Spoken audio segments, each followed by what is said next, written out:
নতুন অর্থ বছরের শুরুতেই ব্যয় নির্বাহে ব্যাংক ঋণের উপর নির্ভরশীল হয়ে পড়েছে সরকার।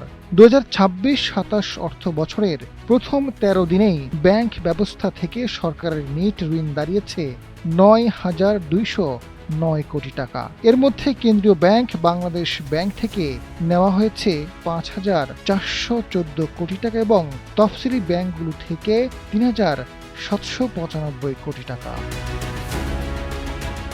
চলতি বছরের ব্যাংক ব্যবস্থা থেকে মোট ১,১২,০০০ কোটি টাকা ঋণ নেওয়ার লক্ষ্য নির্ধারণ করেছে সরকার। অর্থ বছরের শুরুতেই ঋণ গ্রহণের এ ধারা সরকারি ব্যয় মেটাতে ব্যাংকিং খাতের উপর নির্ভরশীলতার ইঙ্গিত দিচ্ছে। বাংলাদেশ ব্যাংকের সংশ্লিষ্ট তথ্য পর্যালোচনায় দেখা যায়, অর্থ বছরের শুরুতেই সরকারের নগদ অর্থের চাহিদা বেড়ে যাওয়ায় ব্যাংক ঋণের পরিমাণ দ্রুত বাড়ছে। গত ২০২৫-২৬ অর্থ বছরেও সরকার নির্ধারিত লক্ষ্যমাত্রার চেয়ে বেশি ঋণ নিয়েছিল। ওই অর্থ বছরে ব্যাংক ব্যবস্থা থেকে সরকারের নেট ঋণের লক্ষ্যমাত্রা ছিল ১,০৪,০০০ কোটি টাকা।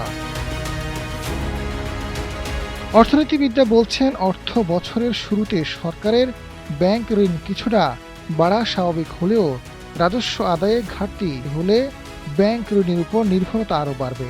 এতে বেসরকারি খাতের জন্য ঋণের প্রাপ্যতা সংকুচিত হওয়ার আশঙ্কা তৈরি হয়। সেন্টার ফর পলিসি ডায়ালগ সিপিডির সম্মানীয় ফেলো ডক্টর মোস্তাফিজুর রহমান জানান, অর্থ বছরের শুরুতে বিভিন্ন কারণে সরকারের ঋণ বাড়ে, তবে মূল কারণ হচ্ছে রাজস্ব আদায়ের লক্ষ্যমাত্রা অর্জিত না হওয়া। সরকারকে অবশ্যই বাজেটে নির্ধারিত ব্যাংকের ঋণের সীমার মধ্যে থাকার চেষ্টা করতে হবে। আজাদ ফারুক, সময়ের আলো।